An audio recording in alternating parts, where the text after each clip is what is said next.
Welcome to the Rob Liefeld Show featuring Robservations. I bring over 40 years experience in comic books and entertainment across 5 decades. I offer insights and opinions on the business and the art of comic books and pop culture. If it's happening in games, in movies, in streaming, or comic books, we're covering it right here on the Robservations Show.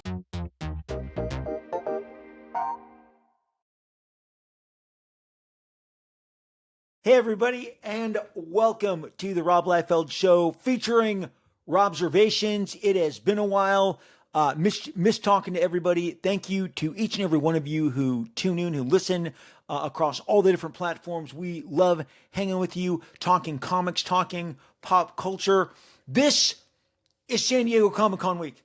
And if there is a week that gets me more excited, I don't know what it is. It's not Christmas.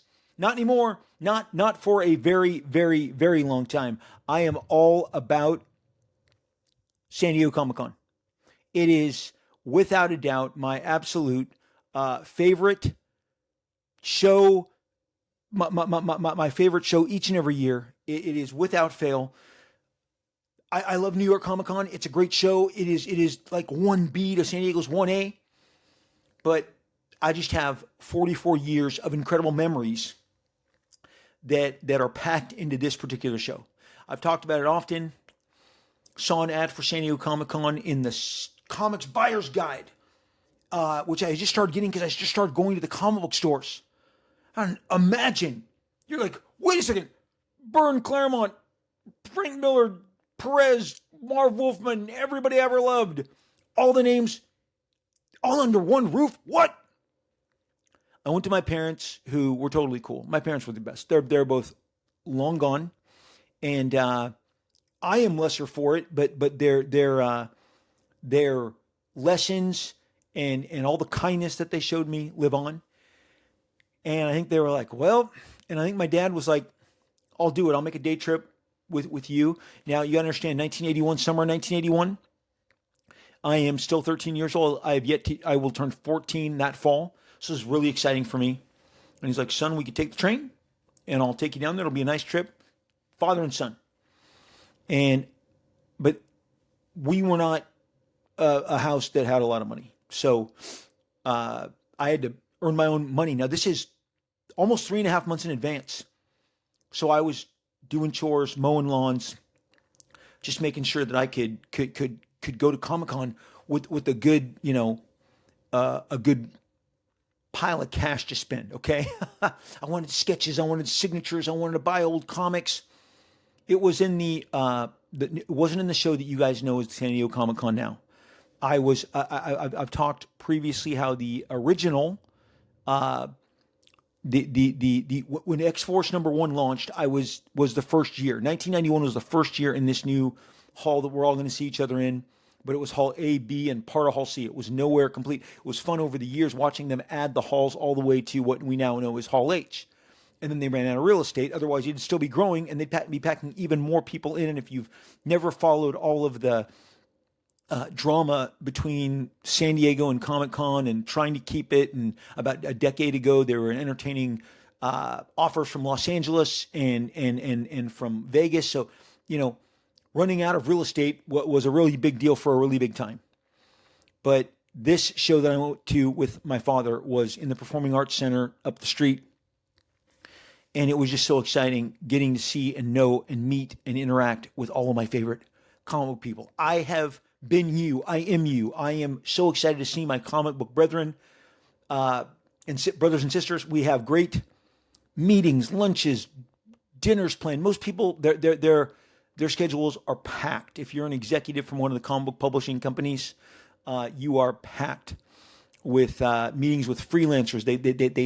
They really take it upon themselves to make sure that if they're going to the West Coast, if you're Marvel, or if you're going to be going from Los Angeles to San Diego, and you know that all the talent is coming from DC or Marvel, again from New York or LA, you're going to book as many meetings as you possibly can. Ditto other publishers.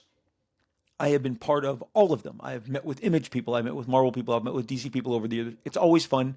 The late, great Jim Shooter wrote extensively in his blog, as I was sharing with one of my kids the other day, what a big deal San Diego Comic-Con was to the community, because the Marvel editors lobbied hard to be able to go out to San Diego to meet their talent and on Marvel's credit card. Okay. Let's not kid ourselves. It was, am I getting the paid vacation am I getting the paid vacation to San Diego on Marvel's dime?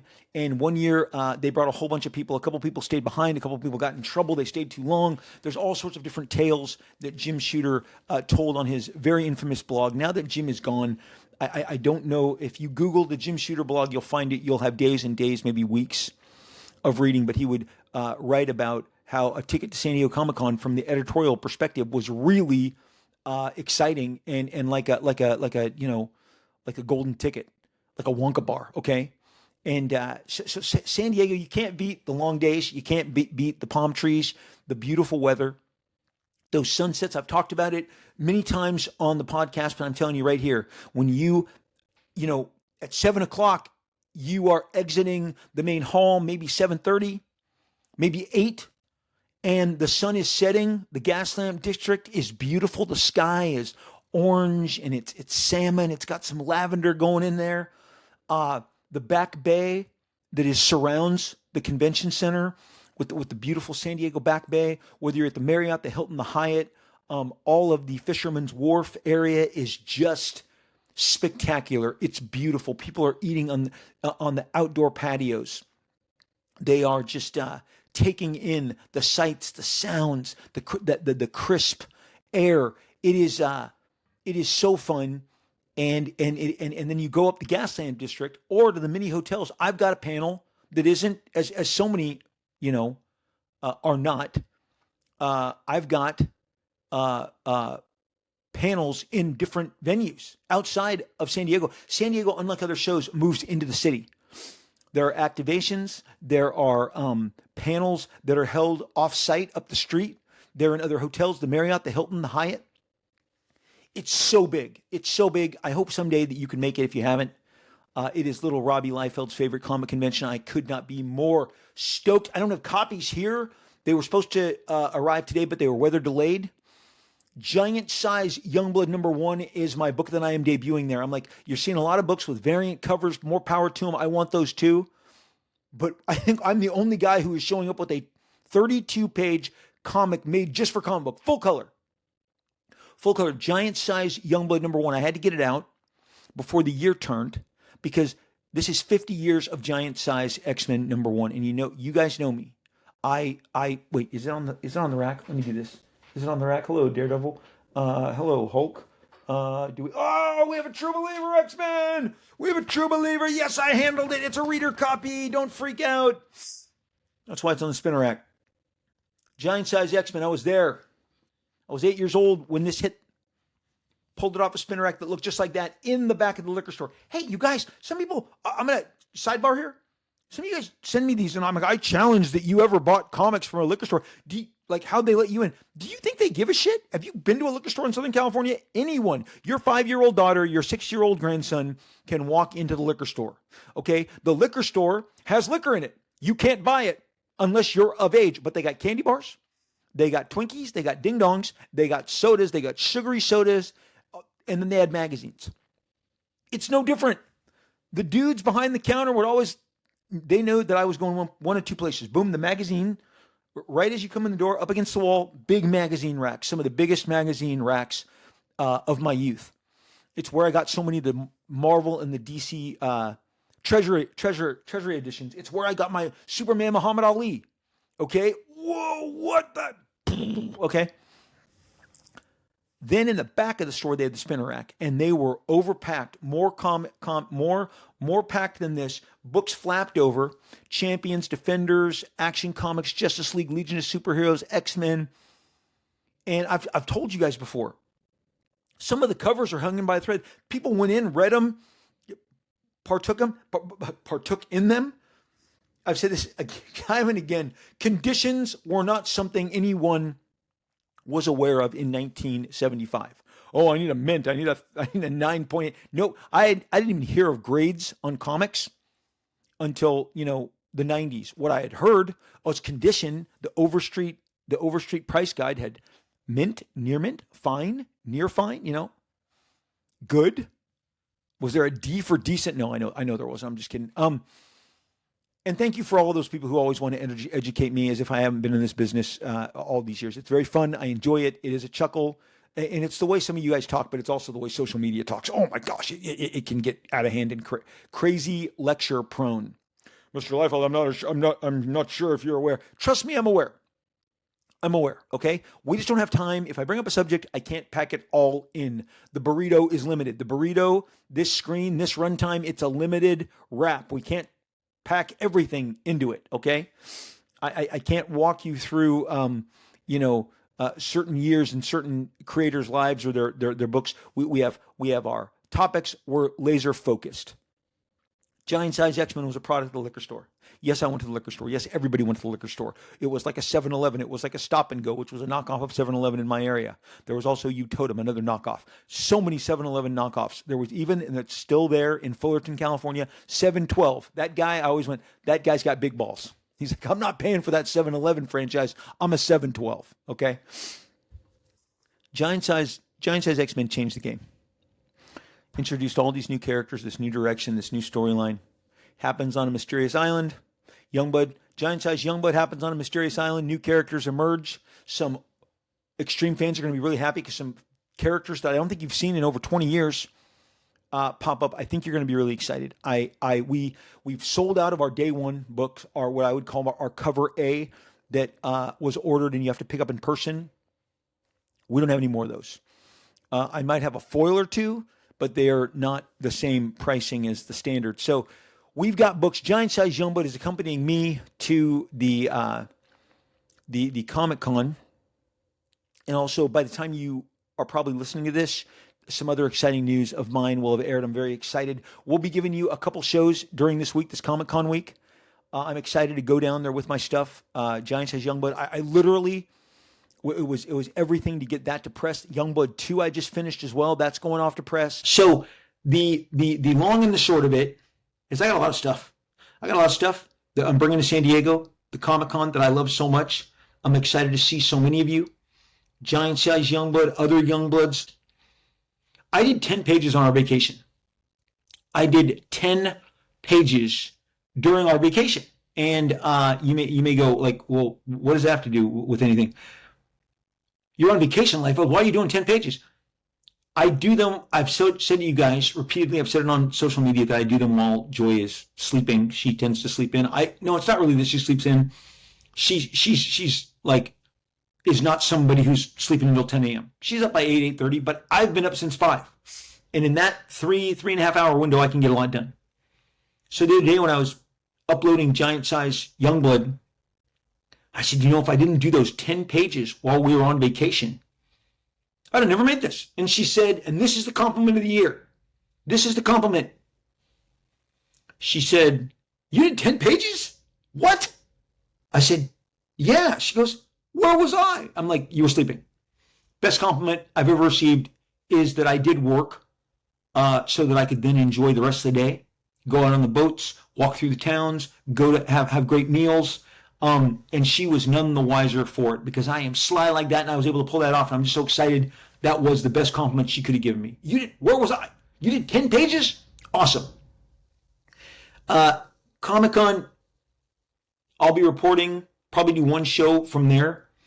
One of the subjects we're going to get to in a minute. I tend to do one for me every year, or maybe every summer or every season. A couple of years back, I did an entire episode based on The Champions, which is my favorite kind of team book of that era. It was Hercules, it was Black Widow, it was Angel, it was Iceman, it was Ghost Rider. It was written by Tony Isabella, now going as Jenny Blake, but the credit was Tony Isabella, and then Don Heck, the late great Don Heck, was the artist. The cover is one of the greatest Bronze Age covers ever by Gil Kane. I'm not sure if Frank Giacoya inked it. Dan Adkins. I didn't have that credit ready to bring to bear. But a couple of years later, a couple of years ago, I'm like, I'm just doing an entire episode about the Champions and how much I loved them. And it was like the first book that like got canceled that hurt. Like, what do you mean there's no more? At the end of the whatever it was, issue 18, however far it got, it said everybody, or sales aren't there, we're not going to be continuing, look for the champions and other comics. And then they went on to be in, they were in Godzilla, the comic Marvel was doing at the time, they were in Iron Man. So it was fun. It was fun watching their adventures get wrapped up. But when I shared it with you, there is zero demand for Champions chatter, as far as I know. So I'm sitting here just trying my very best to give you Champions, my love of the Champions, how Hercules is one of my favorite Marvel characters ever, along with Wolverine, kind of a bad temper, kind of a hothead, somebody I could relate to as a young teen, not a young teen, but 8 to 9 year old. The book ended when I was 10 or 11. So where Wolverine really tapped into that in my young teens was, Hercules didn't go into berserker rage, but Hercules had a hot temper. He was fun. He'd throw people around. He'd scream at people. Maybe I'll get a Champions page. I love original art. I'm going to be shopping at Comic-Con, so I look forward to maybe getting a page of original art.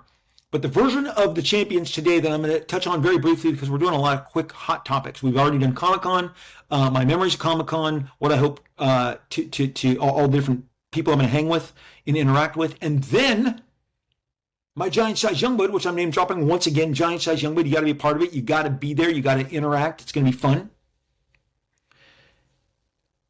The swinging 70s of Marvel absolutely slapped. They slept. It was fantastic, and I'm going to walk you through that in just a bit here.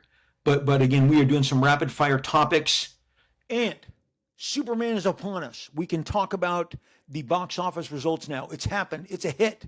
Look, I've loved a bunch of the Superman. I've loved the 1978. I act like the 2006 doesn't exist for a reason. For a reason, I do that. I shared it with you guys here. I just truly did not enjoy that movie in any way, shape, or form. Fairly good cast, but I just don't really talk about it. I'll get to Man of Steel in a minute, but we talked about Superman since last time we saw each other. It was a giant hit, where it really found its legs after a very successful $125 million opening. Is the biggest Monday of 2025, the biggest Tuesday of 2025, the biggest Wednesday of 2025, the biggest Thursday of 2025.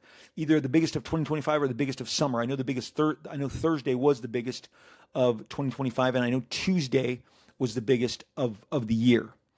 And this is outdistancing big giant money makers like Minecraft, which is like, and Lilo and Stitch, some of the giant blockbuster pace setters.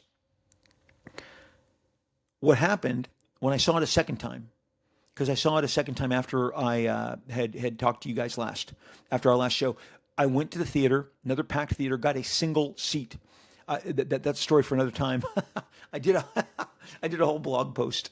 I wrote a whole blog post about my experience in the theater that week, where we saw 4 movies: Superman twice, Jurassic World, F1, all in the span of 7 days. And boy, was it an adventure! But that's a story for another place, another time. But when I went and saw it opening night, Thursday night, when it was finally out, because I had seen the Tuesday night, and that's when I talked to you about when I saw the preview, I just left behind all of my inhibitions and my fears about what this movie is going to be. Like, is it going to disappoint me? Is it going to impress me? Well, it impressed me. I loved it. Seeing it the second time, I was able to see it through the eyes of a child. What if I was 10 years old, 12 years old? Because I understood what was going on. The bright colors, the action, the multitude of characters. You got to think the game. The game can't just be about art. You got to think it, especially in this day and age. And I'm going to tell you right now, James Gunn thought the game. He thought the game, and it's showing up in giant midweek numbers. You don't get a $17 million Tuesday. And they're like, yeah, Liefeld, that's not it. I love the voices on social media. I will never answer them in real time if you know, but I'll log it and I'll talk about it here. It's fun. Liefeld, you have no idea that doing $17 million, doing the biggest Tuesday just means everybody waited at home to see it cheap. No. Flip that. That 17 million Tuesday, the biggest Tuesday of 2025, is the biggest Tuesday of the summer, is a result of half-price tickets. Think how they packed them in. They got to a giant number with 50% off or cheaper tickets, okay? Half price, discount, whatever. that number is even more impressive because it was at a lesser price. You didn't have the built-in the ginormous pricing. It's half pricing, and it went to a monster number, and it stayed there. Wednesday was big. Thursday was big. It'll finish its first week about 56 million short of Man of Steel, and then it's going to lap it. This movie is 300 million. It's definitely in the sights, and it's going to be fun to keep going back and watching it. But James Gunn thought the game, the dog, all this stuff. Look, I saw Star Wars when I was 9 years old. I saw it with all my friends. All my friends, we all went and saw it. We packed it in. Yes, there was older teens. Yes, there were young adults. It is on record. The grown-ups, let's say the 30 to 40 somethings, thought it was a dumb movie. Thought it was a dumb kids movie. George's own friends, Francis Ford Coppola and Martin Scorsese, not Spielberg was in his camp. Martin Scorsese, let's see, Francis Ford Coppola, and the director of The Exorcist. He's escaping my memory, but his buddies all told him, George, why'd you make a kids film? Why'd you make a kids film? They kind of were like, this is what you did. You know, you made a kids film. A very famous New York Times reviewer had said it was just a stupid kids film, and George printed that review quote out and wore it around. There's pictures of that. I shared them on social media. Kids powered Star Wars. They're not 100% responsible, but they certainly, those matinees that I went to every Saturday and Sunday were packed with kids. Kids with popcorn, kids with soda pop. Star Wars was a phenomenon, but without the kids, you don't even get anywhere near the business that movie does. I was there. I was a kid. I love when people, that's one of the things I was talking to you about, and it can be an ongoing dialogue for us, and I enjoy it. Again, I enjoy it. Discourse is part of who and what we are. And the people go, you wouldn't know. What do you mean I wouldn't know? I was there. I was 9 years old. That's all I did in the summer of 1977. See Star Wars, obsess about Star Wars, go and wait for the trading card packs to come in to the liquor store. Yep, there was another liquor store by then. I had moved to a different area in Anaheim. And by that time, there was a different liquor store. And we all went in there too, me and my buddies, and we pooled our money, and we got the Star Wars. We got a box of cards, split them up, opened them up on the grass in the middle of the lawn, divvied up each other's cards, traded the doubles. We just had the best time. It was the summer of Star Wars. It was on my mind all the time. When I went and saw, I saw Empire Strikes Back when I was 12, and I liked it. It was darker. It was a grim ending. It was kind of like, wow, this is not up with people, celebratory. Everybody gets a medal. It was dark. I was a little worried about the characters. I was fretting, like I'm gonna have to wait 3 more years to find out what happens to all of them. And then I am 15 years old when Return of the Jedi comes out, and I didn't like it. I saw it in the theater once. So I lived the natural kid to 9 to 12 to 15 was my original Star Wars cycle, and Return of the Jedi is the one that I like the least. Because the Ewoks, I knew from reading all my science fiction magazines that was originally going to be the Wookiees, that was going to be Chewbacca. I just couldn't deal. To this day, I probably hold an unholy grudge against my fellow Ewok. Okay, and so I scaled out, and you know what happened by the time I went to see Return of the Jedi? I had sold all my toys. I didn't have my trading cards anymore. I wasn't buying the Star Wars comic as passionately. That fandom had passed through me, but you can never take away the love that I had for it originally. So then I look and I see what James Gunn is doing with Superman, and he's definitely going for a younger audience, and I think wisely so. Because why do we care? If we have a good time, why does it have to be so, meet us up here? What we want is successful superhero stuff in the mass market, with big audiences. And there's plenty to go around. And I see from our friends who got home from trips and called us on the way to the theater, we're so excited, we're taking the whole family. And or our friends now who have grandkids or whatever. Because I'm not a young man, we're not young people. But Superman plays young, it skews young, whether it's crypto, whatever it is. And boy, second time around, Millie Alcock as Supergirl hits even bigger. It hits even bigger, stronger, and the crowd roars. I think that movie is going to be dynamite. My retail friends say that everything Supergirl has been popping this week. All of their Woman of Tomorrows, anything Supergirl. People want to consume Supergirl. They want to get ahead of it. They want to be well informed. I'm going to tell you, you haven't even gotten a glimpse of Lobo. When you get a glimpse of Lobo, when Jason Momoa appears as Lobo, it's all over. We're going to flip. We are going to absolutely flip out. And here's something to think about in regards to James Gunn. And you cannot help but consider that there's a bit of a sliding door there. If James never gets completely canceled, if James Gunn never gets completely canceled, as he got by Disney with old tweets that came back to haunt him, and then there was a campaign against him, he doesn't leave and go ingratiate himself to DC Films and make Suicide Squad, which I love his Suicide Squad. I know it was not a financial success. It was released at a weird time when stuff was subsequently at the same time being released on the HBO Max.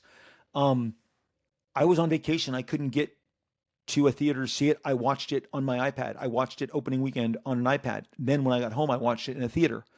I thought, man, James Gunn, he was flexing. He was having a good time. I really felt like they were in good hands when they hired him. He goes back, he fulfills Guardians of the Galaxy because the cast loves him. Remember when he got canceled, everybody, Zoe Saldana, Chris Pratt, everybody, Vin Diesel, everybody came out pro Bautista. They all were just incensed. So they brought him back. He wrapped it up. Obviously, you got to understand there's hurt feelings. There's going to be James Gunn himself said, I didn't feel guilty when I took the DC job because let's be honest, Marvel fired me. That has set up a wily competitor. James Gunn walks into DC Films with the entire bag of tricks and a complete knowledge of when Marvel was at their apex because his Guardians 1 and 2 came out when Marvel was at its apex. The Guardians obviously were such a big part of the Infinity War and Endgame. And James Gunn brings to the table the fact that he's been there. He sat there. He has understood the marketing, the mechanisms. I thought the marketing for Superman was fantastic. I thought it was just extremely, I feel like it skewed young. From the music to the clips to the bright colors to the casting. He understood his assignment and he delivered big time. My biggest concern, I had voiced it once or twice because I wanted to be, I just wanted to be a cheerleader for this film before I ever saw a frame of it. Because I want Superman to succeed. I want a world where I get more of that because I'm such a fan. I was worried about all the characters, and when I saw it, none of them bothered me. It was fully complimentary. They moved and complemented each other fantastically. I've covered the fact that I love Metamorpho, I love Guy Gardner, I love Mr. Terrific, Hawkgirl, all of them.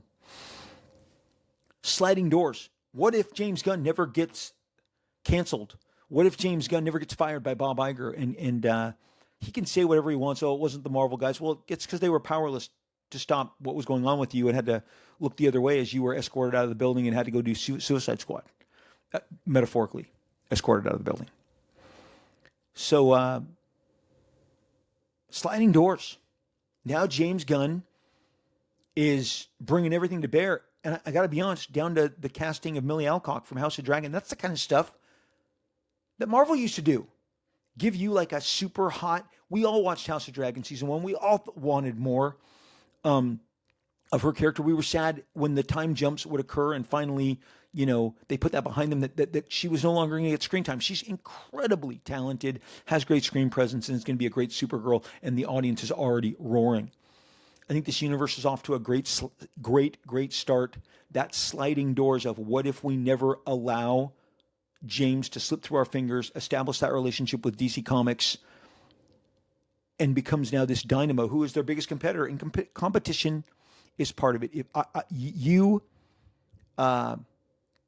your toenails would twist backwards if I told you some of the competition going on in the movies sector, in the TV sector, and in the comic book sector. It's not my job to be the entertainment gossip columnist. There's plenty of great people that do that. Looking forward to Fantastic Four. I hope it works. I would love to cheer on a Marvel movie that I dig. It's been a while. And on that note, we're coming up about a year from Deadpool Wolverine, the premiere. I talked about it. I talked about how, and look, it's something I love about Superman. Somebody said, hey, Liefeld, what do you think the Superman creator credits aren't in the front of the movie? I said, there's no credits in the front of the movie. We saw the same movie, right? There's no credits in front of the movie. But within a few seconds, when the movie ends, and after directed by James Gunn, whatever, it says based on DC characters created by Jerry Siegel and Joe Shuster. It's right there. They get their own special card. Remember, my big crime was that I stepped outside the box and I stood up and said, "Can we get better credits than the one that we're giving? Shouldn't we, given that Deadpool has made Marvel $2 billion since I created Deadpool in 1991. And yes, I created Deadpool. He does not exist but for me. I will repeat that because I know it triggers some of you, but it's also a cold, dark truth. As I said, the scripter gets very upset when he told me to my face, "I don't like when you say it." And I said, "You don't like it because it's true.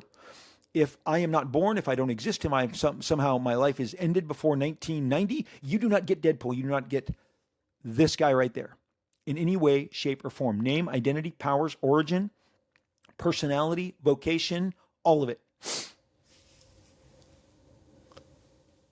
There were good deals to be had back then. I made one. They also extended to people like the scripter. They extended a fraction to the scripter. So we both got a good deal on Deadpool. I asked, could we both be signaled out and given this kind of credit? I was then yelled at. My representatives were barked at by very uppity Marvel executives. So I knew, oh, this is not going well. And you guys, I'm a grown up. I understand. I'm going to give you a little bit of an example. Last week, a professional in the community asked me my take on a certain matter. I said, if you are to pursue this, and I agree. He said, X, Y, and Z say that I have a leg to stand on here. I want to pursue this, but I really wanted to seek you out and see what you thought. I said, I think you should pursue it. And I said, buddy, you're going to ruffle some feathers. You're going to upset some people.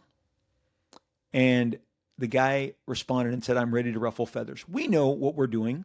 We know when we take on the big corporations, even the ones that we have the contracts with, what they're going to respond to and what they're not. And, I can talk to you on a podcast, but it is better that you see me. We're coming up on 1 year that we flew to New York, and whoever worked in the Marvel publicity department that facilitated the 7 tickets that you said that we could get for my family, I thank you. You, I know, were pressured to. I know for a fact you were pressured to renege on all those tickets to pull those back in the midst of all this, and you honored me. In case you're wondering, no, they did not fly us out. I flew my wife, my daughter, my 2 sons, my son's fiance now, his wife, my daughter-in-law, and my son's girlfriend at the time. I flew them out. I paid to pick them up, to put us all up in New York to go see this big, giant, spectacular movie where not only Deadpool, but Lady Deadpool, Dogpool, Kidpool, Headpool, the Deadpool Corps, all the stuff that I had created, all the stuff that I'm responsible for. The Deadpool Corps is a comic I launched. I created them. I created Lady Deadpool.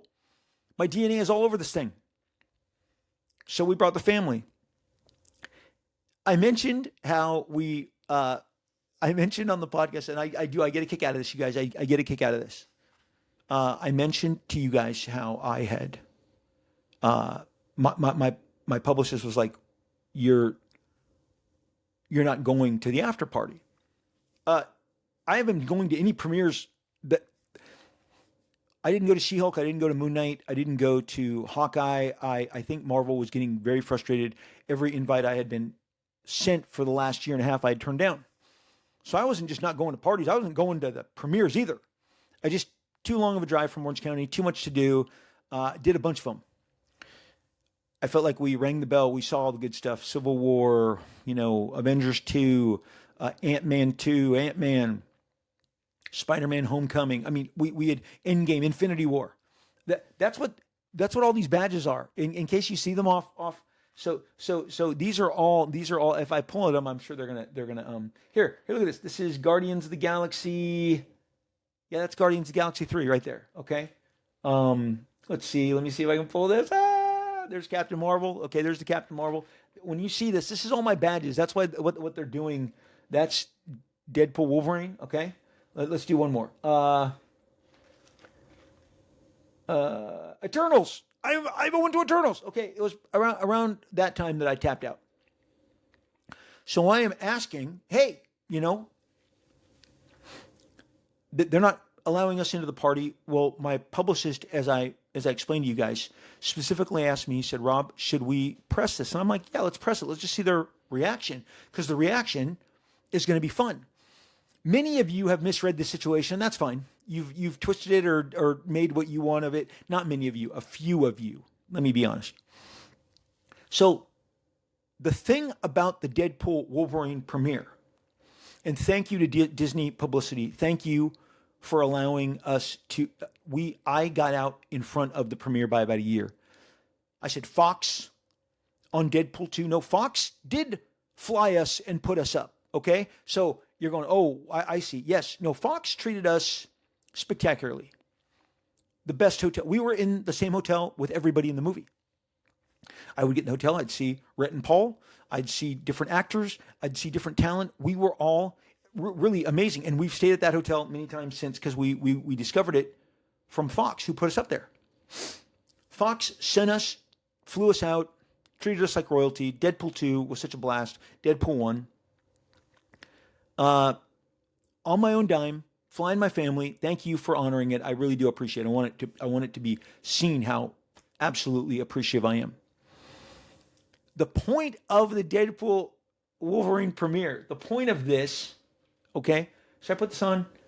I think for this occasion I should put this on. Okay, the point of this night was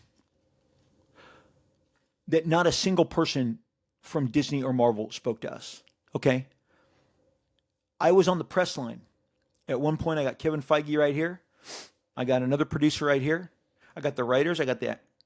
No. The talent. Look, Marina Baccarin, lovely. Her husband Ben, they're always lovely. Okay. There were a lot of people in the movie were very kind. The executive branch of the film ghosted us in real time. They did not speak to us. It was incredibly disrespectful. Whether you hate it or like it, you can agree there. It was totally disrespectful. And I laughed. If you think that I was going to, go off to a corner and pout, you guys go back in time, look at my social media, look at all that I posted. I was completely and totally cheering the movie on and supportive of it. One person was very kind when I originally did the podcast back in January, where I said, this is when I knew I would break off and I would no longer work with Marvel ever again. I knew it. I felt gross working for them for the remainder of my commitments. My wife, God bless her, she said, don't quit the book you're doing right now. I was in the middle of Deadpool Team Up number 3. The first issue was coming out in a few weeks. No, the first issue was coming out a month after that. So I'm on the third issue. I'm over the hump. I only have an issue and a half. I have 2.5 issues left. And Joy goes, Rob, you're going to want that story collected. You're having a good time. Don't let this, emotionally affect you. And I didn't. She was really great counsel. I really loved Deadpool Team Up. My editor that I dealt with is a really nice guy. His assistant is a really nice guy. They bust their ass to put out comic books. The executive branch did not speak, did not encounter, did not interact with us. This movie doesn't exist but for me. And the ghosting was funny. It was funny. And so now that I can relive this is a year ago about when this is airing. At some point, you have to take a temperature. You have to take take measure and go, who would move forward with these people? And you go, oh, Liefeld, they're going to be around for. Hey, Marvel is having a very difficult period. Their bottom line, their average comic sales are down. And last week, Bloomberg News put that the average Marvel movie is now making the least they've ever made. They are lucky if they make $400 million.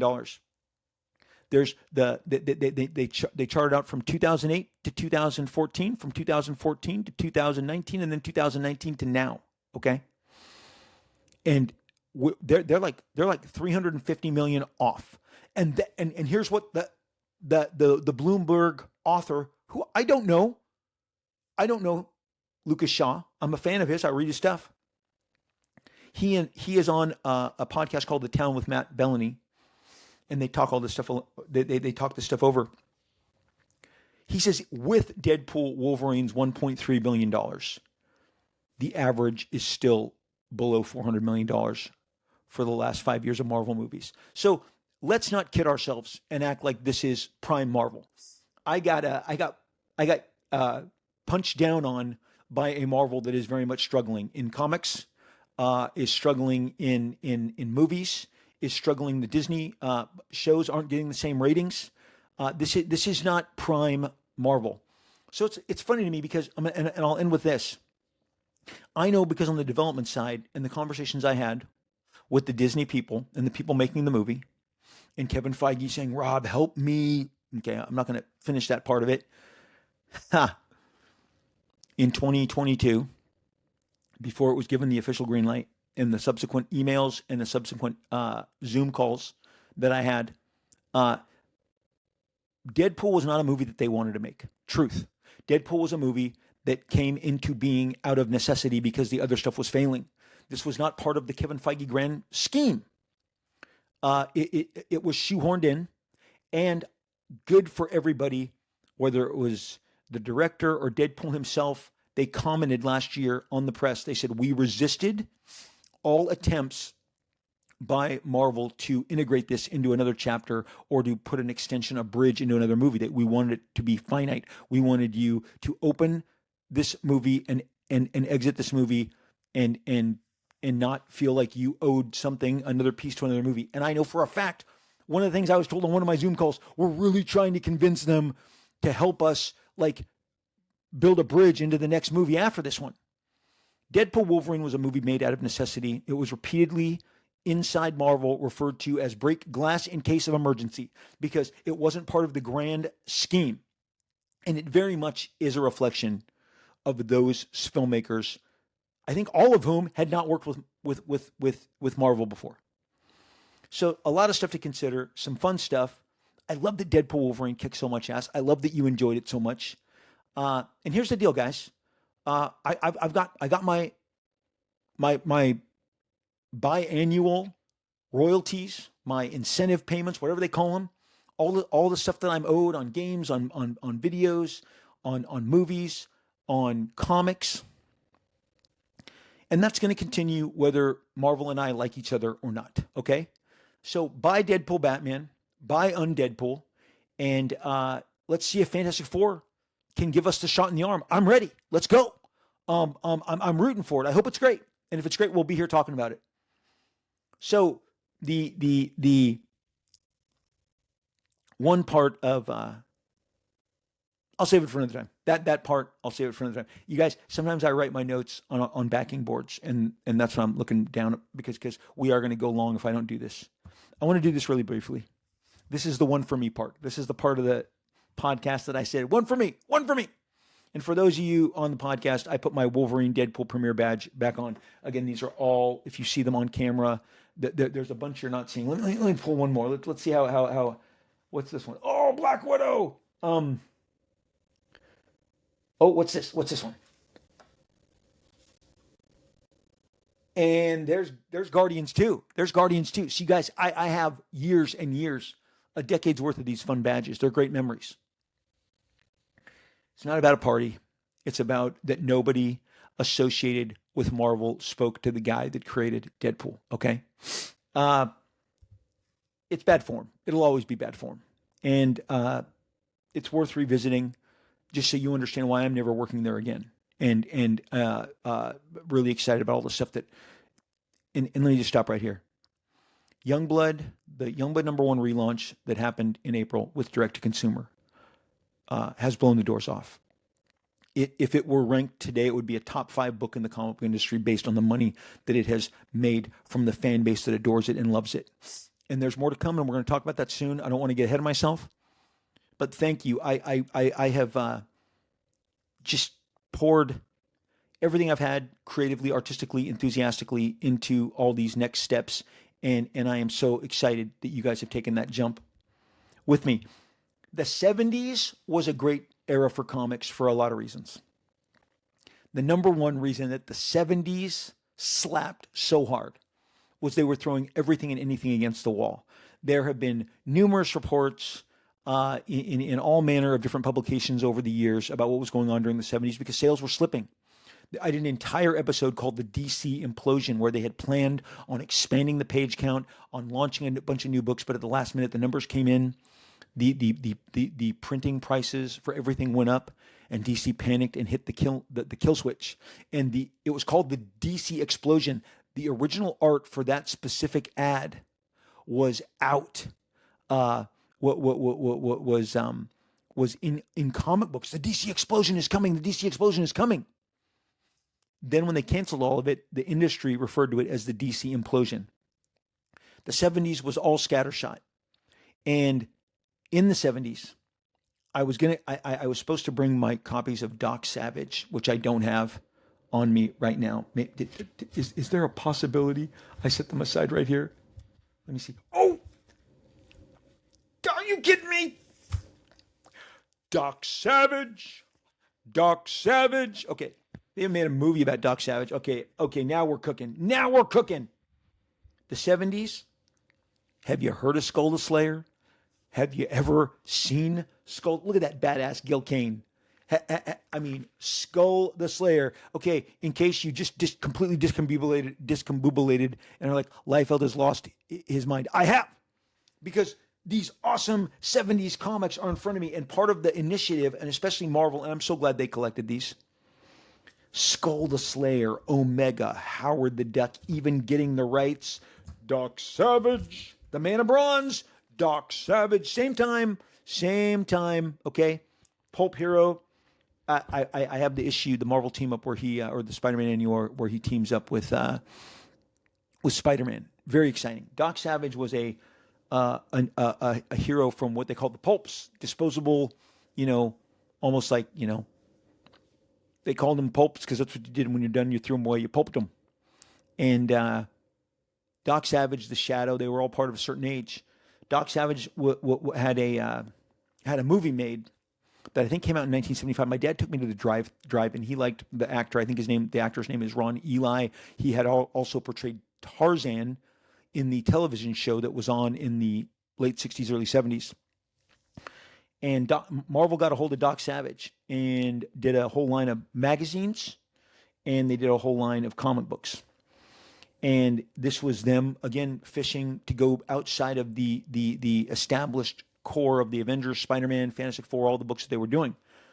But along the way, and let me tell you something, what was going on in the 70s was a bunch of, and this is stuff that I revisited that is really painful to watch. Because when I was a kid, I begged for my parents to take me to a movie called The Land That Time Forgot. There was an actor named Doug McClure. He had been on a bunch of Westerns, TV star, and he was in this movie called The Land That Time Forgot. The submarine goes way deep into I think there's an earthquake undersea, this launch of this submarine, this boat, and they plunge into the depths and emerge in this kind of Middle Earth scenario where the dinosaurs still roam and there's savages threatening them, and the dinosaurs are terrible claymation. My parents I didn't win all those battles. My concession was that I saved up my coins and I bought The Land That Time Forgot. The Land That Time Forgot magazine. Marvel did a magazine on it because we loved Men versus Dinosaurs, because they had claymation. They thought, claymation was the new next step. Trust me, puppetry, the Star Wars puppetry and guys like Stan Winston and Jim Henson buried the potential of and we owe them for burying the claymation stuff, because that stuff just wasn't tracking, it wasn't working. But we loved man versus dinosaur, men in savage, weird worlds.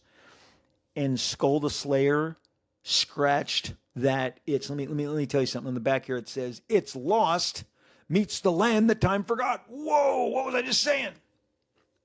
When an airplane and all its passengers are transported to a strange world inhabited by dinosaurs, primitives, and aliens, For one man, this journey into prehistory is a chance to seize his destiny and become the hero he always wanted to be. In our world, Vietnam vet Jim Scully is a wanted man accused of his own brother's murder, but in this wild new land, he becomes Skull the Slayer. With fellow passengers to protect, dinosaurs to hunt, and alien mysteries to uncover, Skull finds himself on a voyage through the ages, courtesy of the mysterious Time Tower. Skull teamed up with the Thing. He was in team up books for Marvel. They were pushing Skull the Slayer, a Marvel original, reflecting the fantastic. I mean, look at him. He's battling. He's on pyramids. Okay, this is the stuff that I couldn't get enough of. Marvel leaned into adventure. They leaned into sci-fi. Look, so here's the deal. I'm not doing a hard recommend of this. This scratches my itch, okay? This is why the 70s slaps. The 70s absolute slaps. I mean, great action, good art. I mean, for the time, some really fun art. I mean, look at these Gil Kane covers. Tell me that you wouldn't have been in to Skull the Slayer. Maybe you wouldn't. I was. I love dinosaurs. I loved wild settings. I love kind of savage men battling it out with dinosaurs and creatures. Look, at the same time, obviously, some of you are going, well, Rob, are you gonna say Land of the Lost? Marshall, Will, and Holly on a routine expedition. Guys, Land of the Lost was my jam. The Slee Stacks. I loved all of it. I never missed it. There was a period, okay? You're watching me on camera. My friends called me Chaka. Just putting it all down, putting it all on the table, okay? Love Land of the Lost. This is like violent Land of the Lost.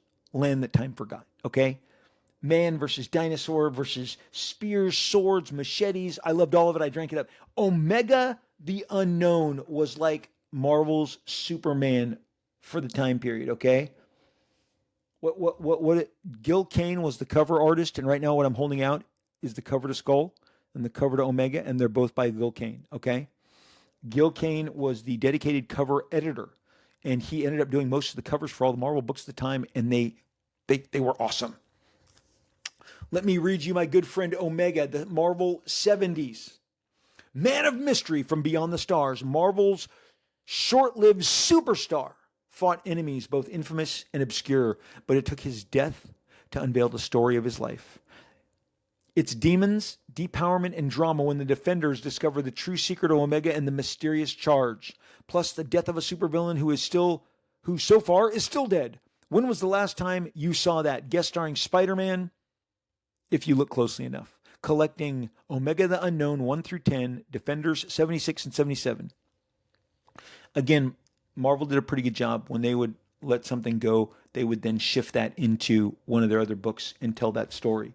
Skull the Slayer, this collects issues 1 through 8 and the Marvel 2-in-1. I forgot they got it in here, okay?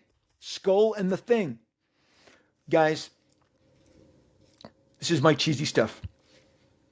I'm sharing my cheesy stuff. Oh, you get a Jack Kirby cover. I'm showing the Jack Kirby cover to Skull, okay? You get Jack Kirby covers. Marvel 2-in-1, the Thing comes into the picture, okay? Because Marvel did a really good job of cross-pollinating some of these books in order to, the Thing and Skull the Slayer. And of course, Ben Grimm is getting on a plane. It crashes. Where does it crash? It crashes in his land, and they have awesome adventures.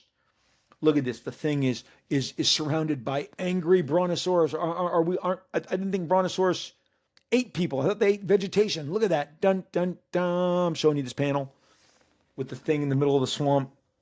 But they've already been chased by the T-Rex. Okay, guys? Skull the Slayer, Omega the Unknown. Look at this. Omega versus the Hulk. Say what? This is also, Kirby's Machine Man comes out during this period. The Eternals, Devil Dinosaur. You've got Nova from Marv Wolfman. You guys, this is, I go back and I flip out over these books. They represent so much fun. They weren't the big sexy names like John Byrne and George Perez doing these, but it was Marvel trying something. And again, not a hard recommend. It'd be one thing if I sat here and said, you must Get these. But I'm going to tell you, man, you can't beat those Gil Kane covers. I'm showing another one. You can't beat those Gil Kane covers. I never missed Omega and Skull. Maybe it's because maybe the writing was on the wall because there was always copies of those books at the newsstand on the spinner racks because people didn't take them. Doc Savage, same thing. Again, this is that era. I've got the whole run. I thought I didn't bring these into the office with me, but I love Doc Savage. Love Man of Bronze. When the Doc Savage DC Warner Home Video put out the Doc Savage Blu-ray about 15 years ago, I couldn't have hit order fast enough, and it was at my door like 2 days later. The 70s, it was anything goes because nothing traditionally that had been working was working. The culture was changing, people's interests were changing, so Marvel went and did the dinosaur thing. They went and did the mysterious, alien kind of another echo of Superman with kind of a different cosmic application. But the Marvel 70s stuff, I don't care, like I said, if it's Skull the Slayer, if it's Omega, if it's Howard the Duck, if it's Doc Savage, if it's Nova, if it's, oh man, I had another one on the tip of my tongue, but they were just throwing as much stuff at the wall as they possibly could, and they had expanded Conan at the time to Cole, and to Red Sonja. It was just a very exciting time because it was unconventional. Now you look back and you go, well, none of them worked. The Champions also a part of this era. This brand new super team with cast-offs of the Avengers and the X-Men, teamed with Ghost Rider. Lot of books that didn't make it across the finish line, and at a time X-Men was in crisis too. Even after they'd relaunched it and it caught all new attention, history will record that the X-Men needed to make a change up to get a faster artist to make it monthly, and they felt that it would turn the corner, and that's just a sample of what John Byrne brought to that book. God bless Dave Cockrum, but by his own admission, he couldn't keep the schedule, and it was struggling to do a bi-monthly schedule. And the gentleman in charge at the time, Archie Goodwin, said, "I want to put you on this. I want to put you on this, John Byrne. I think you can make this fly," and he did. Great call. Management can really change things. I did that entire episode on Tom DeFalco and the L Boys and what management. The end all be all was that they just said yes to a lot of stuff. They let us cook. That's what they say today. They let them cook, and they did. They let us cook, and we cooked some good stuff up. The 70s has a lot of great ideas, and I love that Marvel has collected these. Now they may not be readily available. You're going to probably have to go to Amazon to get them if you're curious. Again, one third time at least, not a hard recommendation. This is the stuff that I loved. This is the part of the show that's for me that I tell you what I dug and what captured my imagination. Like with music, I liked a lot of stuff. People will be like, well, what's your favorite music? And I'm like, well, I like rock. I like heavy metal. I like country. I like disco. I like rap. I like hip hop. I like pop. I like it all. I like it all. I am a fan of so many different genres. You'll know I've gone off the deep end when I do Cowboy Day on the Rob Liefeld Show, when I do Cowboy Day on Robservations, because you'll be like, what happened? What is going on here? Because I know that you will flee. You will all flee. The Two-Gun Kid, Kid Colt, all of these different characters. I was so thrilled with the Cowboy Age of Marvel, but that is not something we'll be delving into. You guys, you always indulge me. We always have good chats. Comic-Con week, I'm going to be there. I'm going to be talking to you about it. It's going to be very exciting.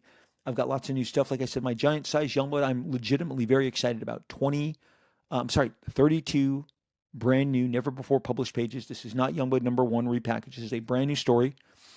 It revisits some characters that you haven't seen for a while. It's told you where they've been, and then we need to call in some characters to help with the situation. And it plays out. There'll be more. It's not the end of the story. It's the beginning. Youngblood #1. Youngblood #1 is doing well, and we're really excited. We're really excited about all that is going on with the Youngblood launch, and we'll have so much more to talk about very soon. Right, it'll be right after this show. Ultimately, I don't think the timelines match up perfectly, but right after the show, we'll be able to talk about some really exciting stuff. San Diego's going to be big. San Diego's going to be great. In case you're wondering, yes, my entire family travels there, and I've shared many times they helped me fall back in love with San Diego right when I was starting to pull away. Seeing it through my daughter Olivia's eyes, Chase's eyes, Luke's eyes. My son, his wife, they're flying out. My wife comes up. My daughter will venture out. I've got all sorts of family. People love San Diego Comic Con. If in your lifetime you can make that trip, I know people who planned it last year, who I'll see here this year. It is definitely. I'm gonna give you fair warning. Fair warning. It's a big show. It's it's a big haul. It's a big show. I can't put my finger on why it's different than New York. The retail part of New York with the exhibitors, with the comic books, and with the stuff and the books and the publishers, that is also an unwieldy, sometimes unforgiving floor. But the fact that New York has that dedicated artist alley, which functions as its own kick-ass comic book convention in the same building, but it's like a different world, and everyone who's been there knows what I'm talking about. It's a completely different animal than San Diego for all the different reasons, but just get ready. It's overwhelming, but you're gonna have the best time. We're gonna have the best time. We're gonna talk about it more as San Diego hits. I can't wait to visit with you guys, and then the wrap-up show will be great in a week. I'll be back with all the tales of the all the cool stuff that we did. Now, here's the deal: when I'm not doing this show, I am all over social media. Let's start with our Facebook group, Rob Liefeld, Marvel Extreme Beyond. You want to go over there right now. It's a group, not a page. It's a group. Rob Liefeld, Marvel Extreme Beyond. Click on it. Join it. We'd love to have you. I have a great group of people. And we have art contests. We have great, discussions back and forth. It is a lively, super positive group, and we don't allow any trolling, arguments, fights. That is not going to happen. It's a virtual living room of our creation. You can definitely put your feet up on the table, but you can't throw popcorn. You can't spill your soda, okay? Be on your best behavior. Come see us, Rob Liefeld, Marvel, Extreme, and Beyond. Every episode of this show is given its own dedicated post for you to interact with, talk over. We look forward to seeing you there. Either myself or a gentleman named Terry Sala, S-A-L-A, will click you on through. He is my co-administrator. He handles all the different art contests. We are getting some crazy great art in these contests. You guys are ridiculously talented. You guys are all flexing and showing off. I look forward to working with so many of you that I see over there on that page. On social media, over on the platform formerly known as Twitter, even when you go download it, I had to do an upgrade the other day. And it said, please do upgrade now. I did upgrade now. It said X, formerly known as Twitter. Okay. On X, I am at Robert Liefeld, ROBERTLIEFELD. Blue check signifies I am legitimate. I am the real deal. I am the flesh and blood you see here is the guy who's on the other end of that handle. I love talking to you guys. Love reading your replies, your mentions, your some of the crazy bots. Are also very, very exciting to interact with, but for the most part, we've really fostered some great discussions, some great interactions. Thank you all who already follow at Robert Liefeld Blue Check over at X. I look forward to new people joining us, having fun.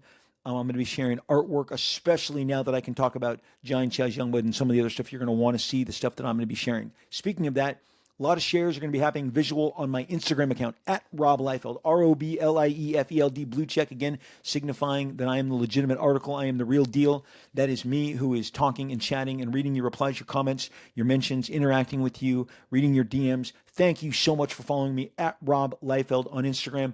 There's going to be a lot of stuff dropping Comic-Con week. Jump on over there. Be a part of it. It's going to be fun.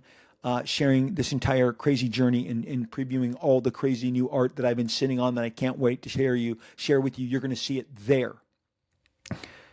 Wow. Instagram at Rob Liefeld.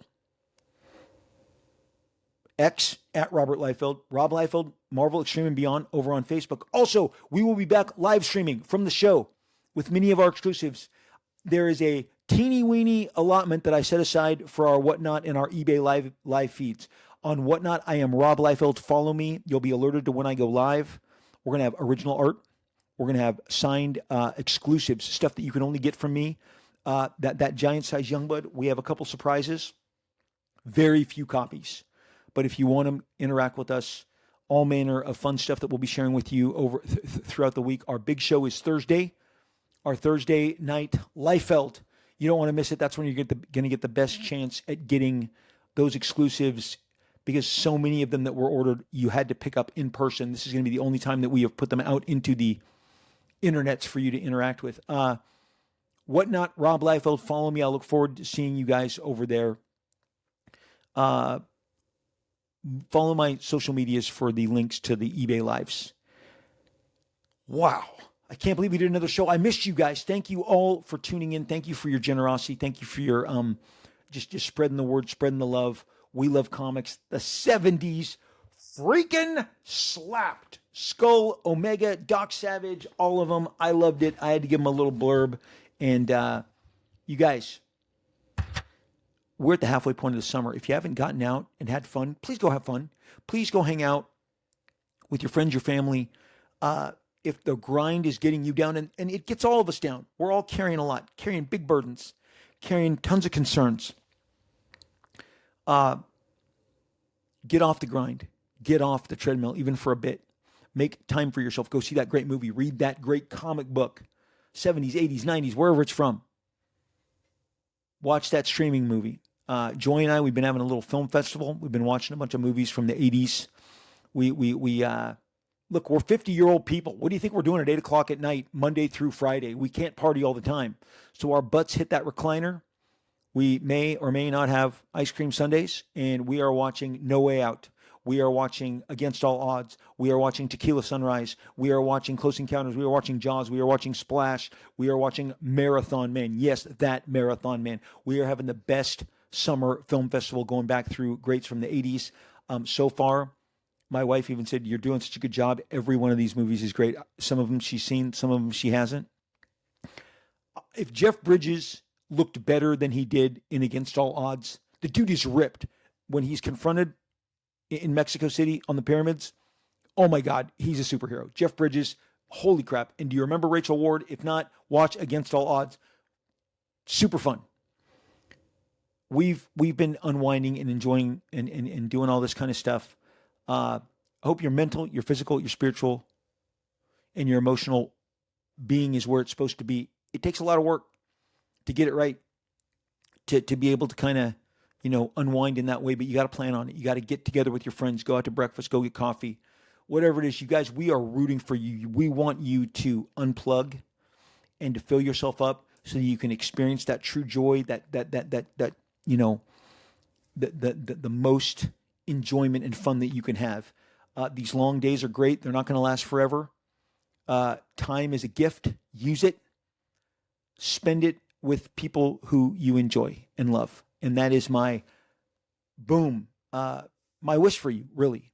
And thanks for hanging out with me. Thanks for listening. We will be back later in the week. Boom, two fist bumps right into this Blue Yeti. Do not leave me here. I will be in San Diego. I will be, if I'm poolside, give me the high five. Should I do an episode from the pool? Maybe. Guys, I can't wait to talk to you again. Do not leave me behind. We will most definitely, absolutely, inevitably, we will talk again real soon.